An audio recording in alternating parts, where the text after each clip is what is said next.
Con la conferencia plenaria de esta mañana, permítanme presentarles al doctor Hugo Macioni, que es el vicepresidente de la Academia Nacional de Ciencias. Hugo, por favor. Le he pedido a él que, a su vez, presente a la conferencista, la doctora Débora Fogel, que viene como punto focal de educación en ciencias de IANAS, representando, por cierto, a la ABC de Brasil. Gracias.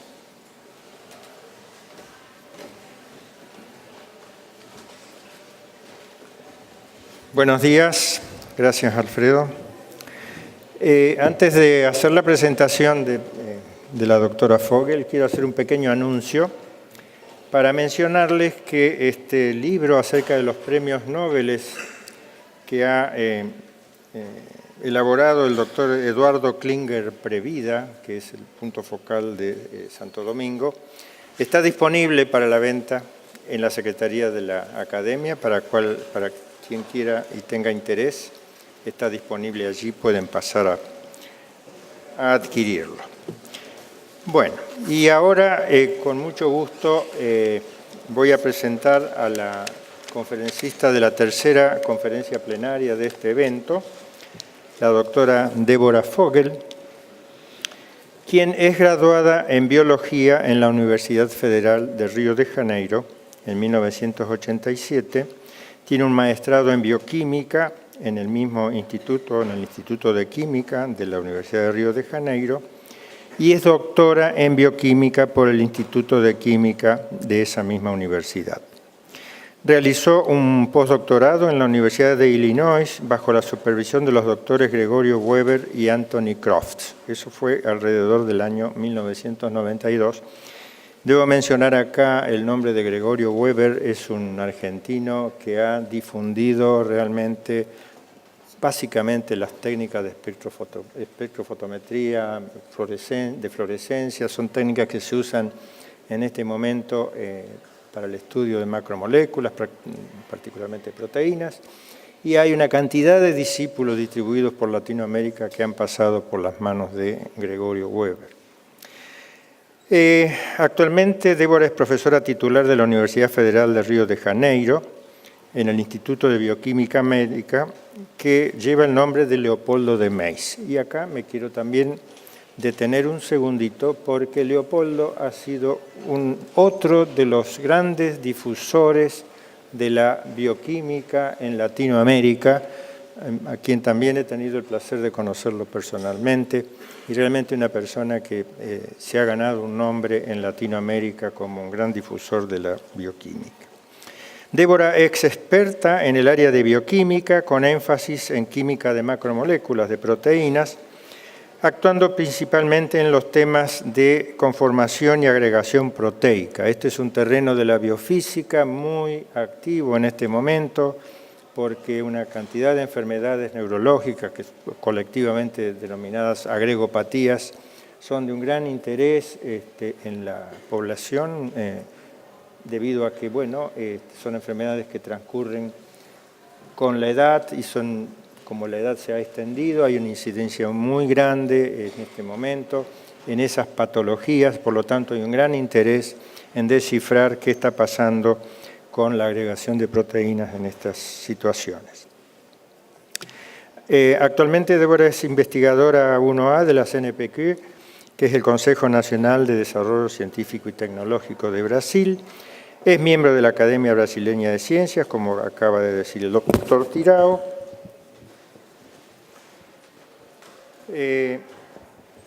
Ha sido premiada con la Orden del Mérito Científico. En el periodo entre 2011 y 2015 fue directora del posgrado de la Universidad Federal de Río de Janeiro. Además de desarrollar estudios en el área de biología estructural, en los últimos años la doctora Fogel ha participado en diversas iniciativas en el área de educación y difusión de las ciencias, con especial atención a los cursos de vacaciones ofrecidos regularmente por el Instituto de Bioquímica Médica de la Universidad de Río de Janeiro a profesores y alumnos de las redes públicas y privadas de enseñanza. Débora, la invito a que dé su conferencia. Y esto es inestable.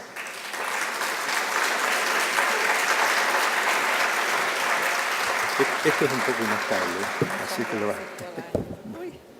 Bueno, adelante. Adelante.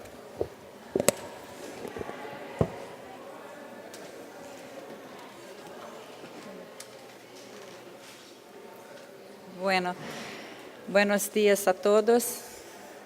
Ahora, es realmente um grande honor para mim estar aqui hoje falando em nome da Academia Brasileira de Ciências e aproveito para trazer os saludos de nosso presidente, o professor Luiz Davidovich, que não pudo estar conosco, mas me pediu que saludasse a todos os presentes. E agradecer muito ao Dr. Juan Tirao, ao Dr. Juan Asenjo por la invitação.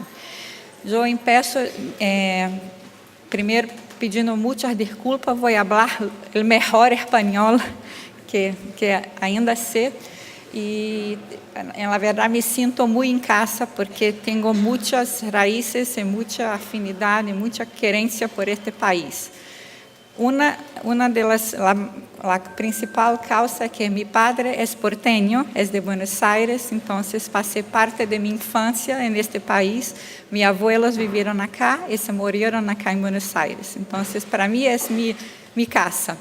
E também, como já les falou o Dr. Hugo, eu devo parte de minha formação a um grande homem, a um grande argentino, que foi o Dr. Gregório Weber. Então, grande parte do que eu sei em bioquímica, eu le devo a este homem.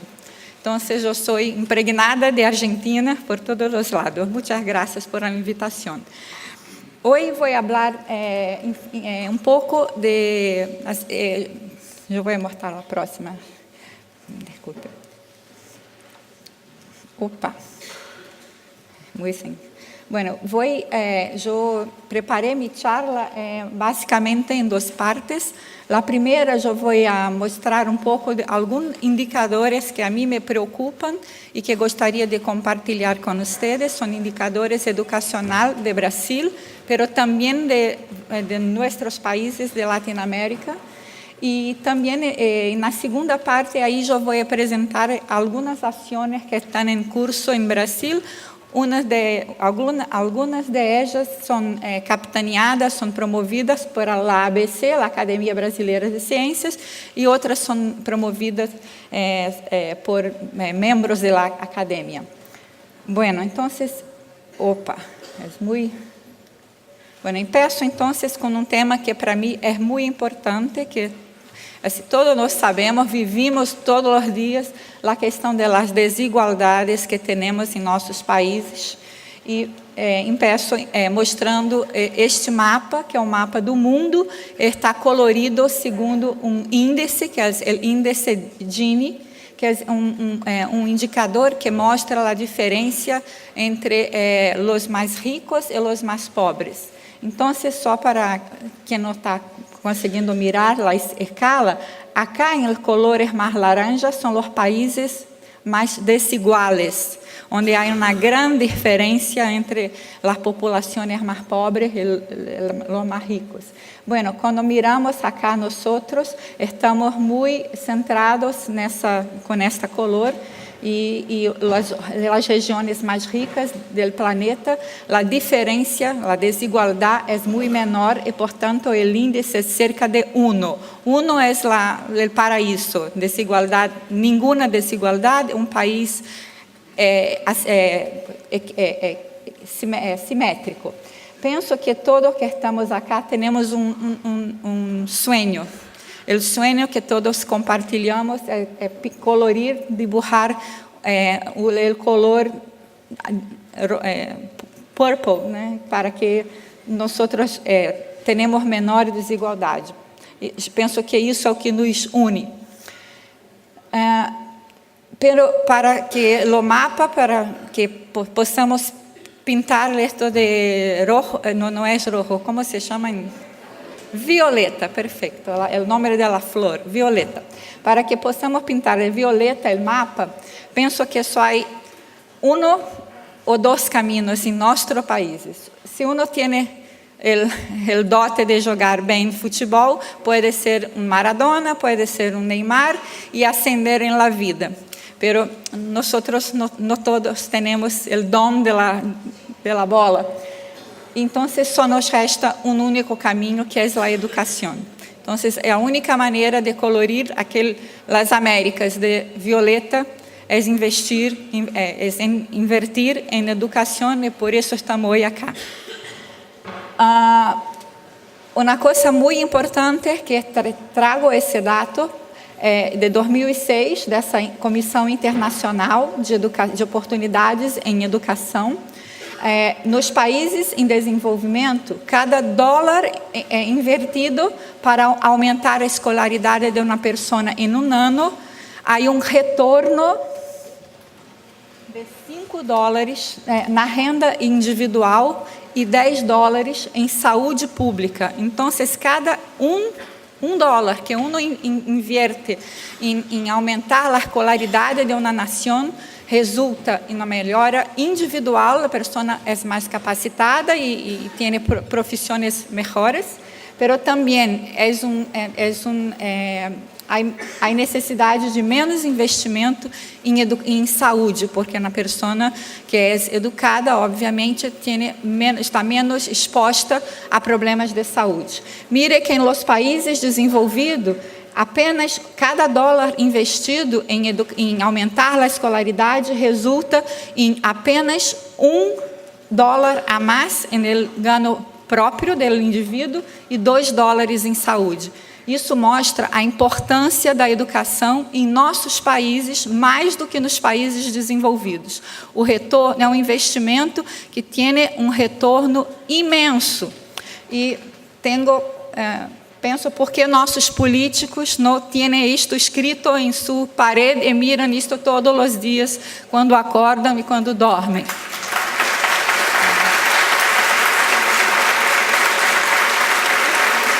Então, a única maneira, como não sei jogar futebol, pero acredito acá, na educação, é a única maneira de que se haga um país ou uma nação grande.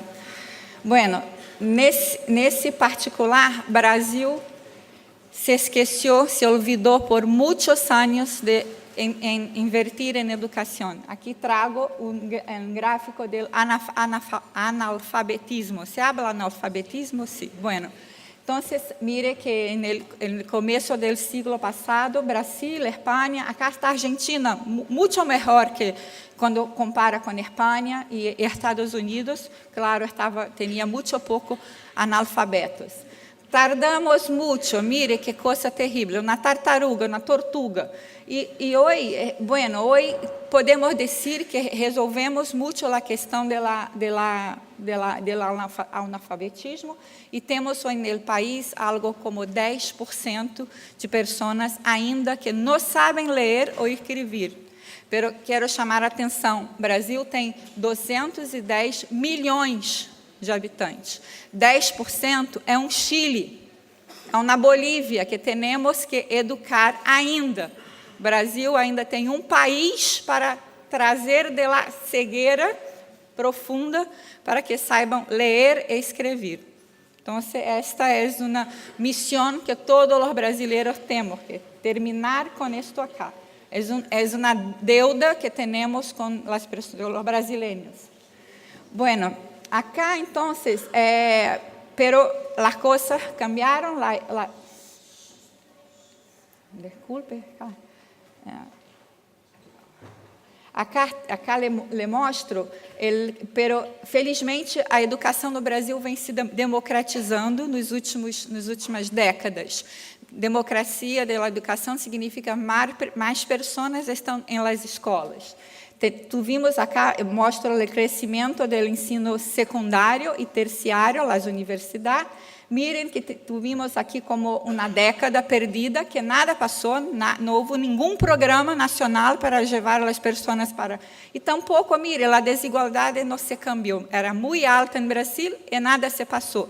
Há uma completa correlação. Quando uno não invierte em educação, nada passa com a queda da desigualdade.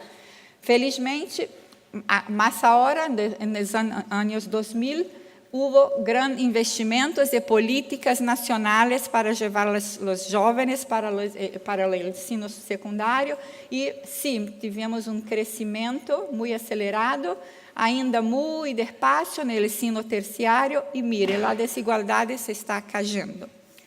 Lindo. Pero agora trago a vocês uma outra coisa muito importante que temos que pensar sobre.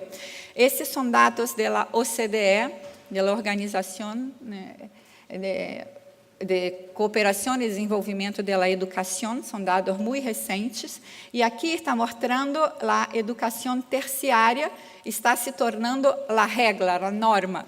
Então, aqui são os países mais ricos, miren que a grande maioria de sua população, mais que 50%, 60%, 70%, penso que Coreia está cá como 70% da população de coreanos tem ensino terciário, são formados, são diplomados.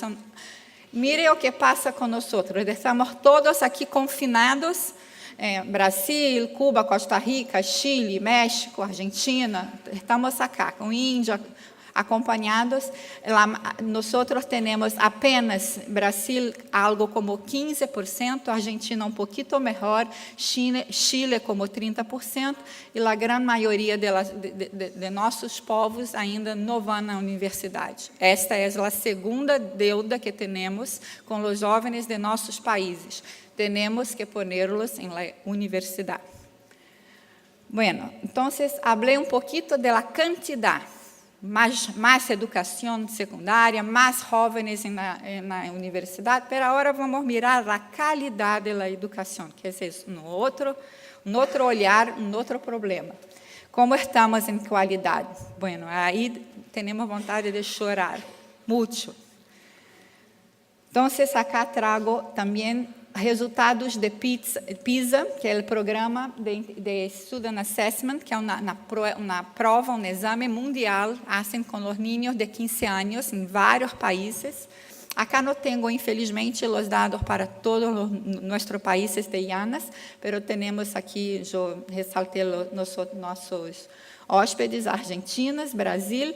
Mire, isso aqui é a percentagem de estudantes que tiveram aproveitamento, como que tiraram notas, se habla notas. Bueno, as notas foi nível 2, aí do nível 1 até nível 6. Que nível 6 é o maior, que o jovem entende, faz associações, compreende, gráficos, tabelas, faz maravilhas. Então, acá está mostrando a taxa de estudo, quanto está no nível 2, que é muito baixo, solamente sabem ler e responder sem nenhuma associação, sem nada. Mire que no Brasil, cerca de 70% dos jovens sacam nota correspondente ao nível 2. Nada, é assim muito baixo. Estamos acompanhados de Argentina, infelizmente lhes informo, provavelmente já sabiam. E mirem como está a China, Finlândia, é residual a percentagem de jovens que só têm este nível muito baixo de compreensão em ciências. Bueno, olhando agora pouco, ok, a educação é muito mala. Como estão nossas escolas? Isto é dado que tenho solamente para Brasil. Então, acá são as escolas privadas, que cobram muito, e as escolas públicas, e mirem que as escolas públicas, onde estão os chicos pobres, têm uma nota muito inferior. Mesmo em las escolas primárias, é horrível. Então, não é assim, a escola pública brasileira é ruim e a privada é uma maravilha, vou poner meu filho allá. Não é assim. Todos somos igualmente muito fracos, pelo menos somos simétricos. E acá é outro gráfico muito importante, que é a nota dos estudantes em função da pobreza. Então, o gráfico se interpreta da seguinte maneira. Acá são os percentiles, esse rojo, o quadradito rojo, são a nota de los estudantes mais pobres. Os estudantes menos pobres, e aqui são os estudantes ricos. Então, mire que aqui são as notas de los pobres, los menos pobres, acá são os ricos. Mire, acá estão os países mais ricos. Todos os estudantes, os pobres são os que têm as piores notas nestes países muito ricos. Pero a maioria dos estudantes desses países ricos estão todos aqui. Mire que penso que acá está Estados Unidos, não sei, que também tem pessoas, estudantes pobres que têm notas baixas. Os pobres são os que têm as menores notas. Nossos países, mesmo as pessoas mais ricas, têm nota abaixo da média da OCDE. Então, assim, em termos de qualidade, podemos dormir tranquilos. Não há assimetria, somos igualmente malos. Então, pensando um pouco nisso, eu trago uma frase, um pensamento de Darcy Ribeiro, que foi um antropólogo brasileiro muito importante, que construiu a universidade, a ideia da Universidade de Brasília, e hizo muitas contribuições em Brasil em educação. Quanto mais pobre for um chico, uma criança, mais ricos devem ser os recursos didáticos utilizados em sua educação. Então, nós temos que ser pautados por isso. Então, ayer, quando eu escutei Mark mostrando maravilhas com rockets, foguetes, assim, tem que estar ao alcance de nossas crianças pobres, experiências e maneiras de ensinança ricas como aquele Mark ayer nos mostrou. Não podemos pensar chico, temos que pensar grande, porque os pobres necessitam muito mais. E quando invertimos em educação em países pobres, se acordam que o retorno é imenso. Então, é um investimento maravilhoso. Bueno, acá em Brasil temos um sistema muito importante de avaliação interna. E acá les trago, solamente para Brasil, resultado do SAEB em matemática, já que estamos falando em STEM. Então, aqui são as notas nesses exames de proficiência em educação básica, que hacemos todos os anos com os chicos de todos os níveis e acompanhamos. Mire que solamente as crianças, os nenes, os chicos do quinto ano, do primeiro segmento de ensino fundamental, estão fazendo algum pequeno progresso, pero lo mais, nada passa, não estamos conseguindo melhorar nada a educação da escola média, nem tampouco do segundo segmento do ensino fundamental. Então, solamente mais indicadores de educação. E esse gráfico também da OCDE é muito importante, porque acá mostra, correlaciona gastos, quanto uno invierte em termos de plata por estudantes de 6 a 15 anos em ciências. Estamos falando acá de ciências. Então, acá está um pouco difícil de ler, pero Brasil está acá, Argentina, Chile, estamos acá, nós. Bueno, então, acá estamos numa faixa que 20, 40 são milhares de dólares invertidos em educação de um chico. Então, há acá uma correlação entre gastos com estudantes e a nota na escola. Se uno invierte mais, o estudante há um retorno. Pero chega num ponto, isso é muito interessante, que uno investe, mire, e nada passa. Então, assim, temos que pensar um pouco sobre isso, porque ainda temos muito que fazer, ainda temos muito que inverter, pero temos que pensar em la qualidade, onde estamos poniéndole o investimento, porque o que mostra esse gráfico, mire, acá investe casi 5 vezes mais e a nota é a mesma. Então, há que ter uma racionalidade de onde se põe o dinheiro. E, obviamente, não é no bolsillo de nadie, é em las escolas.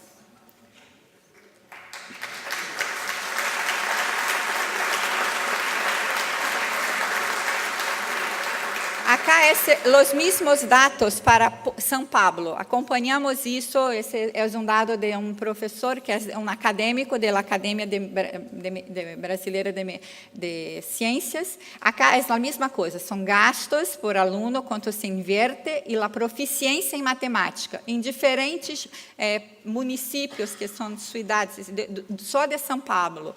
Então, é a mesma coisa. Essa escola, por exemplo, esta cidade investe 400 dinheiros e tem a mesma nota que uma escola que investe 3.000. Então, mais uma vez, temos que refletir quando que estamos fazendo, o que vamos fazer com os dinheiros, para onde vão e como investir-los de maneira que tenhamos. Mire acá, na escola que quase não investe muito pouco, mas o que está sendo essa cidade? Isto é que temos que mirar. Entender o que estão fazendo, que com tão pouco fazem tanto. Então, temos que estudar estes casos, mirar o que as prefeituras, os diretores das escolas, o que estão fazendo, que é mágica, que esse aqui não hace nada. ¿Dónde está a plata de acá? Bueno. Então, em Brasil, vários estudos han sido hechos e que nós sabemos que... Quanto tempo tenho? Por favor, me controle, porque... Bueno, me avisa... Acá, então, são vários estudos, já estão sumarizados acá. O que sabemos em Brasil? Que a educação da madre é a que influencia o nível do filho. Há uma correlação. Então, quando falamos anteayer sobre mulheres em la ciência, mulheres em educação, estamos diretamente ajudando o país e a família, porque é a madre que está a maior parte do tempo com ele. Já que é assim, poderia ser distinto, mas não é. Então, há uma correlação direta. Não há correlação com o nível de educação do padre, mas sim com o nível de educação da madre nas famílias brasileiras. Penso que se aplica a outras famílias em outros países. La color, los brasileiros negros pobres, é uma coisa inhumana. Não tenho palavras, não vou falar. O que acontece? São os chicos mais prejudicados.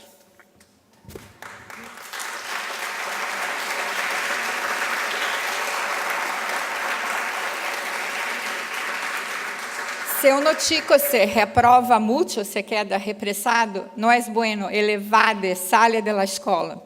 Então, também temos que pensar sobre reprovação consecutiva. É um assunto muito delicado, temos que pensar, porque queremos... Mas os chicos em Brasil saem da escola e não voltam nunca mais, quando reprovam e reprovam e reprovam. Número de livros e computadores em las casas. Quanto mais livros e mais computadores, melhor vai o chico em sua educação. Trabalhar fora de casa é uma coisa inconcebível para um colega de Canadá.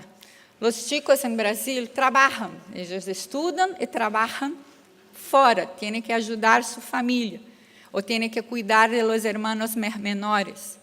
Então, os chicos que trabalham, obviamente, se vão muito mal na escola. Temos que entender essa realidade. E o número de horas, quanto mais horas um nene se queda na escola, uma nena, um jovem, melhor para sua formação. E vamos a ter aqui na palestra, na charla especial da doutora Viviana, que vai falar sobre o que para mim é a chave do sucesso e que nós estamos mirando, que são os investimentos em la primeira infância. Têm um retorno impressionante. Se tenho tempo, vou falar um pouquinho Adelante. Bueno, y mirando Brasil, tenemos muy rápidamente, temos caso muito curioso. Brasil é país grande, como sabem, um continente, e a região que se queda acá, Bahia, Ceará, Pernambuco, são os estados mais pobres. Acá vivem as pessoas mais pobres da nação. Os índices de ellos são muito baixos, a educação é muito baixa. Pero há estado, Ceará, acá, estado do Ceará, capital é Fortaleza, que temos exemplo de sucesso. Governador, não sei porquê, eu sei, pero resolveu inverter em educação, e a cidade de Sobral, que estou trazendo acá, mire acá, esses são os dados do estado mais rico de Brasil, as notas dos estudantes, em escolas privadas de São Paulo, em 2005, nada passa. Mire o que está passando com Sobral. Hoje, chico de Sobral, que não tem nada para comer ou vestir, vão à escola, que é perfeita, e têm uma nota superior a los chicos ricos do estado de São Paulo. Então, estamos estudando o que está passando. Mire, são 12.000 escolas, quase 2.000 matrículas de estudantes, 100.000 docentes. É país que está mudando. O Ceará é exemplo no Brasil e temos que entender o que está sendo feito lá. E, de fato, há muitos estudos, porque que se passa num lugar assim, e estando sumarizado acá, eu não vou entrar em muitos detalhes, mas sim, ela investimento em alfabetização, nos anos iniciais, acompanham as escolas, o progresso de todos os estudantes, os diretores têm que ter accountability, eles prestam, informam o que estão fazendo, o que não estão fazendo, o que necessitam, continuidade das políticas. Então, uma coisa que está havendo há mais de uma década, sucessivas inversões em educação. E o envolvimento das famílias. Quando chico não vem no primeiro dia, o segundo, o diretor ou o professor vai cá, o que está acontecendo? Que podemos ajudar? Às vezes não vão à escola porque não têm roupa. Tem uma que está morrada, então se compra uma outra roupa para a criança, o chico ir à escola. São problemas assim, tão fáceis de resolver. Não é nada difícil. A criança só tem short e uma blusa. A madre lava, como vai à escola? Bueno, vamos. Então, você está fazendo todo esse movimento. E Sobral, hoje, os chicos desta cidade e do estado do Ceará têm indicadores melhores que São Paulo. Bom, agora eu vou falar pouco deste outro assunto que para mim é muito importante, que é a escolha dos estudantes. Ayer falamos pouquinho, que também temos... Como mostro acá, temos não só a educação é grande problema. Para mim é o maior, o mais importante sobre isto que temos que nos debruçar. Mas também temos outros problemas em nossos países. Temos poucos engenheiros, cientistas, e acá está mostrado gráfico também que são a relação de científicos, engenheiros, em função do produto interno bruto, do GDP, produto bruto interno, e acá estamos todos. Temos a Argentina está acá, não há muitos países, mas o Brasil está acá. Ou seja, investimos muito pouco em ciência e temos muito poucos engenheiros. Na verdade, em Brasil temos 700 engenheiros e científicos por cada 100 milhões de habitantes, de população. A Argentina pouquinho melhor, mas estamos aqui nesse primeiro pilotão que investe pouco e tem poucos engenheiros, e aqui são os países mais ricos que invertem muita plata em ciência, tecnologia, e também tem muito mais engenheiros. Eu não sei se estes países que investem mais em ciência e tecnologia são mais ricos porque fazem isso, ou fazem isso porque são mais ricos. Não sei, é uma dúvida que tenho. Pero E quando falamos em melhorar a educação, em geral, não somente em STEM, obviamente, o que desejamos é formar profissionais mais competentes, cidadãos conscientes, que tenham... E dentro desses cidadãos, obviamente, estão os políticos, que, com sorte,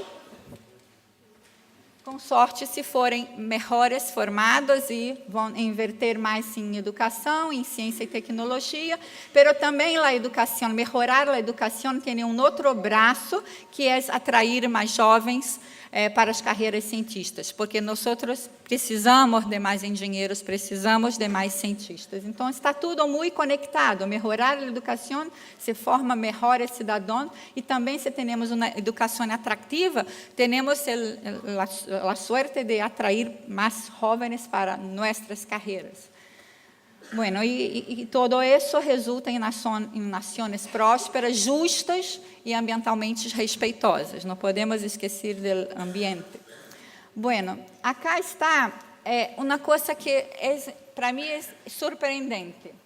É dado da OCDE e eles investigaram estudantes com expectativas de uma carreira em ciências técnicas, comunicação, em saúde, em engenharia. Não vão crer, mas os países onde os chicos dizem sim, eu quero ser engenheiro, eu quero ser cientista, são os nossos. Nada em Finlândia, Japão, nada quer estas carreiras. Estamos acá, é um gráfico que estamos bem posicionados, podem crer. Então, Brasil está acá, Peru, mire, acá, mire, ó. Uruguai está acá. Então, a maioria, não sei quanto não puedo ler, mas quase 50% de nossos jovens, quando perguntado, querem, sim, queremos. Então, o que estamos fazendo? Eles querem. E aí há outro estudo muito interessante que se chama Rose,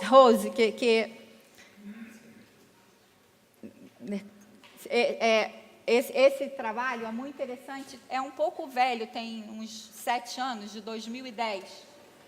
The Relevance of Science Education. Mire os resultados. Um grupo foi a países muito pobres de África e perguntaram a los niños e las niñas. Então, os niños em azul e las niñas, as respostas em rojo. Querem ser cientistas? Miren, Japão, as niñas não querem. 5% sim, eu quero ser cientista.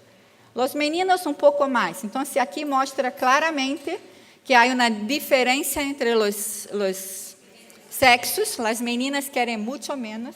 Mas mire o que passa com a África, Uganda, Gana. Esses chicos, se queremos ser, eles não têm nenhuma oportunidade, mas têm a gana de. Os países ricos, os chicos não estão sendo atraídos.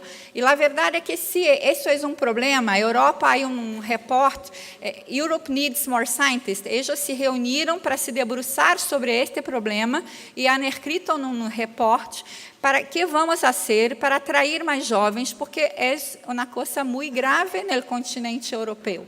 Os jovens estão sendo levados para outras carreiras, É a mesma coisa se passa com tecnologia. Nada, mirem, Japão nada, ninguém. Japão may face a problem, porque essa geração não está querendo, pelo menos neste estudo, é assim que se passa. Bueno, então, eu vou fazer uma reflexão. Por que estamos, todos nós, países ricos e pobres, atraindo menos meninos e meninas para as carreiras científicas? Nossos jovens querem, mas não vêm. Os da Europa, Estados Unidos, não querem e não vêm, mas acabam vindo, porque eles têm um número suficiente de engenheiros e científicos. Então, será que estamos ensinando, um ensino que praticamos, que hacemos nas nossas escolas, estão atraindo ou estão afastando nossos jovens das carreiras científicas? Será que temos que pensar um pouco sobre a forma? Será que o ensino das ciências, a enseñança das ciências que estamos fazendo nas nossas escolas, refletem as maravilhas da ciência? É um ensino ativo? É um ensino participativo, criativo, como é a ciência? Então, vocês pensam que estamos aqui reunidos um pouco para pensar sobre isso, como a forma que estamos ensinando. E aí eu termino essa sequência de pensamentos que compartilho. Será que estamos formando adequadamente nossos professores? Qual o papel das nossas universidades nesse cenário? As universidades priorizam a formação dos professores como priorizam na formação de médicos e engenheiros? Penso que não. O problema está na universidade, somos nós outros que estamos fazendo mal. Ficamos com os futuros professores 4 ou 5 anos, ponendo-se sentados, mirando na charla, e depois eles vão na escola e decimos, por que não estão fazendo coisas maravilhosas? Quem os ensinou? Nós hicimos o mesmo. Então, é muito simples. Eu penso que chegar a um professor que está lá no Brasil com crianças pobres, chicas com 15 anos embaraçadas, chicos que estudam, que tomam conta de seus irmãos, que vão à escola para comer. Se serve uma refeição, muitos só vão solamente para comer. E aí, querer que o maestro que está já, como podem? E nós não lo formamos, estuvimos com ele 5 anos com nós na universidade e perdemos a chance de transformar a forma de ensinar. Os conteúdos são muito importantes, mas como vamos ensinar uma criança a gostar, a ser na classe de ciências, se não vivenciam o método científico? Têm que ter o gosto da ciência.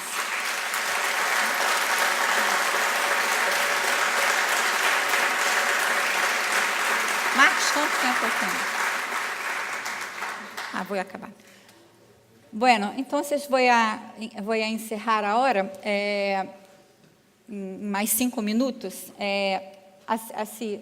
Acá está um pouco do que eu acabo de falar e solamente vou reforçar que precisamos valorizar nosso maestro. Não é justo os soldos, os salários que recebem, a formação que têm, a responsabilidade que têm.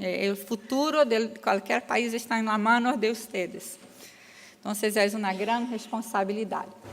E essa parte que vou deixar para a doutora Viviana, não sei se, pero solamente quero chamar a atenção que hoje em dia o que se sabe de mais moderno é que o investimento na pré-escola, chicos com 2, 3, 4, 5 anos, antes de ser a alfabetização, é onde o cérebro está se maturando, é onde se tem que ofertar uma riqueza de experiências, leitura de livros, juguetes educativos, porque aí o cérebro é maleável e se prepara muitas funções e habilidades que são mais importantes que o QI, todas são forjadas na infância.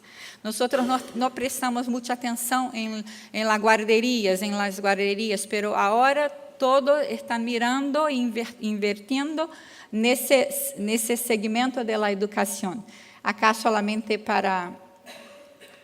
En Estados Unidos ha hecho tres grandes experimentos sociais, na década de 60, 70 e 80, onde eles investiram, fizeram um experimento e seguiram uma geração inteira por 20 anos. Um grupo de chicos foi treinado, capacitado, os maestros que estiveram com ele, e um outro grupo de crianças, de chicos, tiveram a educação formal. E o grande economista James Heckman, que ganhou o Prêmio Nobel no ano 2000, ele acompanhou esta geração, que os chicos que tiveram um treinamento, um cuidado especial comparando com um grupo controle que foram as escolas comuns. E ele mostrou que é o maior investimento que uno pode fazer. Os chicos que foram bem preparados, o que se chama de las funções executivas, que estão no córtex pré-frontal do cérebro, que controlam a flexibilidade, a autorregulação, a memória, a capacidade de problem solving, a racionalidade.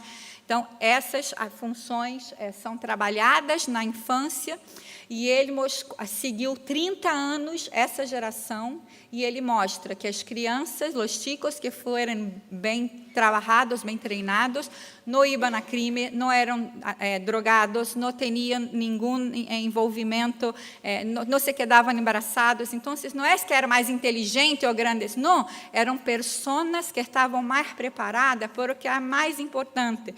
Ele chama de las habilidades socioemocionais. Temos que investir nos nossos países, pensando na próxima geração, hoje, nas guarderias, porque esse é, como a doutora Viviana provavelmente vai falar, o futuro. Não vou falar nada disso, e solamente para encerrar rapidamente o que estamos fazendo na Academia de Ciências. Bueno, temos hecho várias publicações, vários seminários, temos livros, inclusive um livro sobre aprendizado infantil, que tivemos um seminário com a presença do Dr. Heckman. Agora, eu, Marcos e o Dr. Simon Schwartzman estamos publicando um desafio da educação STEM em ensino médio do Brasil. Foi um seminário muito profícuo, que invitamos pessoas de outros países. Bueno, é muito lindo o livro em português. Temos nosso presidente está coordenando um livro que está sendo agora também publicado sobre repensar a educação superior em Brasil. E temos, como já sabem, os projetos Mano em la Massa, que a academia toca há muitos anos, tem muitos dados, quase, uma forma de ensinar que é muito utilizada em vários países.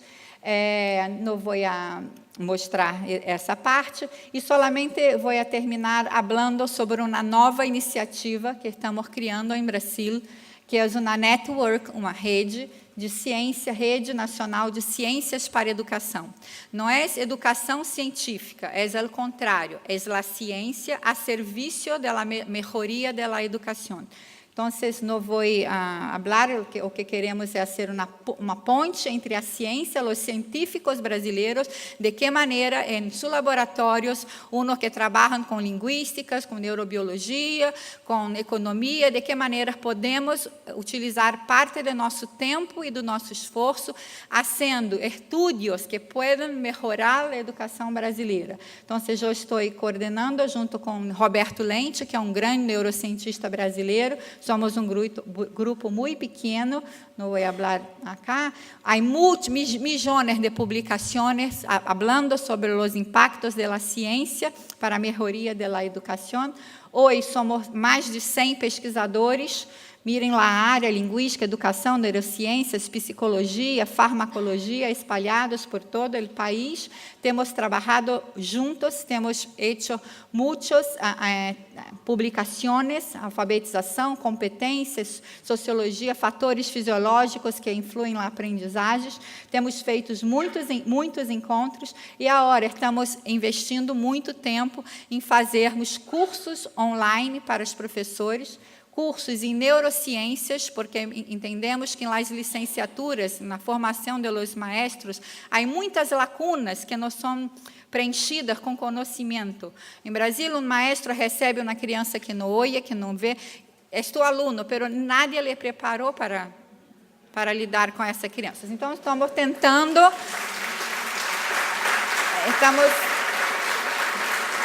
É a educação inclusiva, muito lindo, mas tem que uno tiene que tener. Entonces, estamos tentando hacer formación online para professores em service que estão em la escola. Aqui temos 10 módulos e a ideia é que os professores brasileiros que se interessarem façam esses cursos e complementem sua formação com aquilo que querem saber de mais moderno. E também estamos buscando recursos, são muitos recursos, queremos construir 3 grandes laboratórios de experimentação em educação. Então, laboratório de neuroimagem e ressonância magnética para entender os cérebros dos chicos que têm problemas ou que não têm, dos disléxicos, quando se aprende imagem, o cérebro, ou mirar a imagem do cérebro é o futuro. Hoje se pode fazer maravilhas para ajudar a educação mirando o cérebro. Laboratório, estamos construindo laboratório de multiregistros e fisiológicos para acompanhar o processo de educação, para onde o olho do estudante mira quando uno está dando a aula, como o cérebro está conectado ou não com a charla do maestro, se pode medir por o suor que o chico. E o terceiro laboratório de modelos matemáticos e tecnologias digitais. Então, esse é um projeto muito lindo que estou involucrada e termino aqui. Esse é o professor Leopoldo de Meis e se eu estou aqui, devo a ele, porque ele é o fundador do meu instituto e ele sempre disse a todos nós: é muito importante publicar um artículo em Nature, JBC, PNAS, mas é mais importante olhar, mirar, ajudar as escolas brasileiras. Esse é o maior valor que eu herdei de Leopoldo de Meis. Então, agradeço a todos pela oportunidade e educação é tudo que necessitamos, temos que trabalhar juntos. E também precisamos das ciências humanas, das artes, da educação física, e não podemos esquecer delas, porque um ser humano completo precisa dessas áreas também. Obrigada.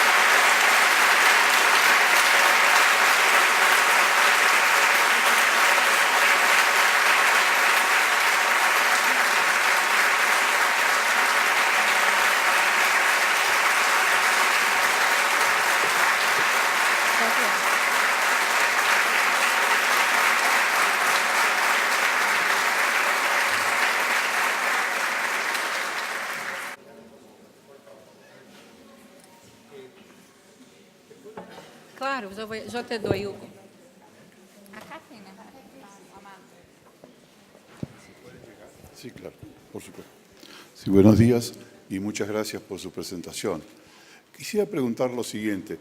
En toda la información estadística que usted maneja, ¿hay correlaciones cruzadas entre el grado de preparación de los profesores y la eficiencia de la enseñanza? Quiero decir, ¿se realizan pruebas de evaluación de las capacidades docentes y se las cruza con los resultados de la docencia?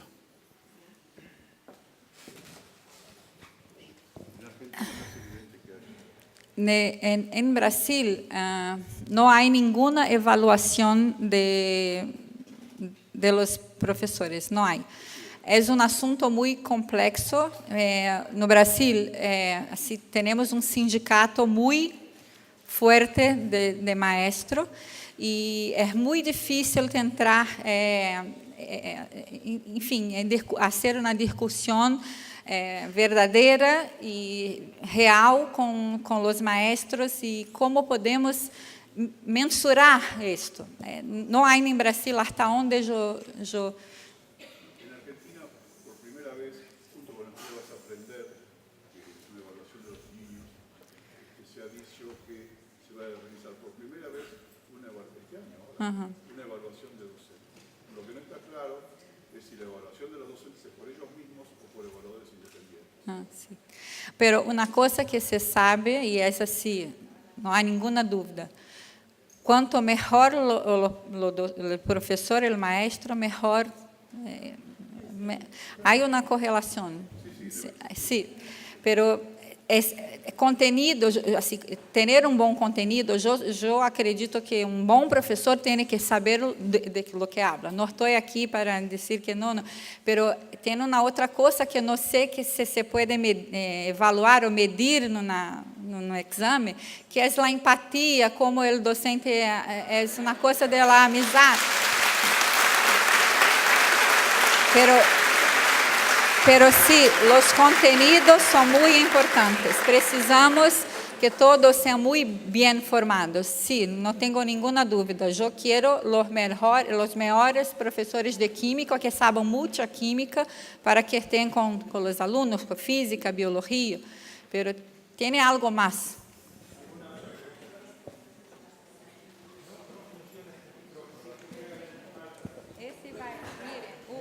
Doctor Hugo, acá está. A ver, acá tenemos este.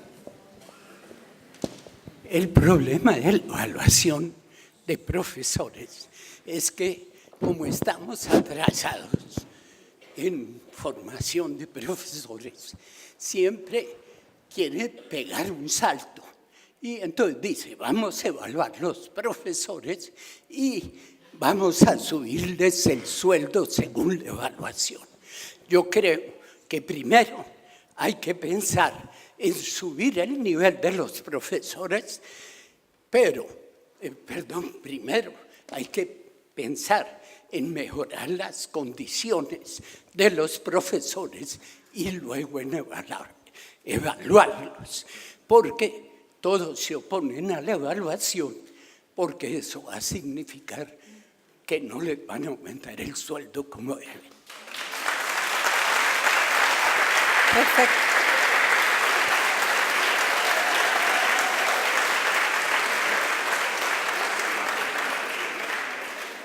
¿Alguna otra pregunta o comentario? ¿Puedes pasar acá, por favor?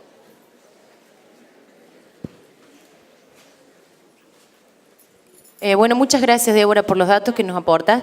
Lo que me quedó, a la última parte que hablaste del cerebro y de lo maravilloso que es investigar el cerebro y todo esto lo dijiste al final, pero toda la primera parte nos contaste acerca de las condiciones necesarias, lo que dice el profe sobre el salario de los docentes, la formación, la evaluación continua, pero todo está relacionado con el dinero, lamentablemente, ¿no? O afortunadamente.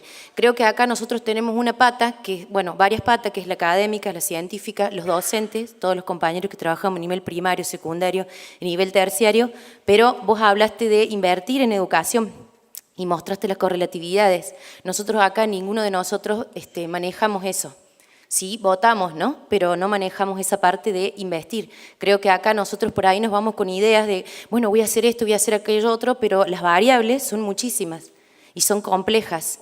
Es importante que nos vayamos con la idea que esto de la neurociencia está bueno, sí, pero son múltiples las variables que implican que para que un cerebro de un niño tenga así las óptimas capacidades, tiene que haber tenido las necesidades básicas mínimo, ¿no? Porque un pequeño que no tiene una ropa para ir a la escuela, vos se la das un día, pero él ve a sus hermanos que no comen, él ve dificultades en casa, de todo tipo, falta de salud, ¿sí? Y entonces yo le puedo dar un zapato un día, pero al otro día, y eso se nos escapa de las manos a nosotros, porque nosotros somos trabajadores, ¿sí? Pero también tenemos el poder del voto, eso nada más. Y es muy parecida lo que vos mostraste con lo que nosotros vivimos acá, en nuestra ciudad por lo menos. Eso es cierto. Bueno. Lamentablemente, Débora, tenemos que seguir con el cronograma de actividades, así que te agradecemos nuevamente por esta excelente exposición y gracias a todos ustedes.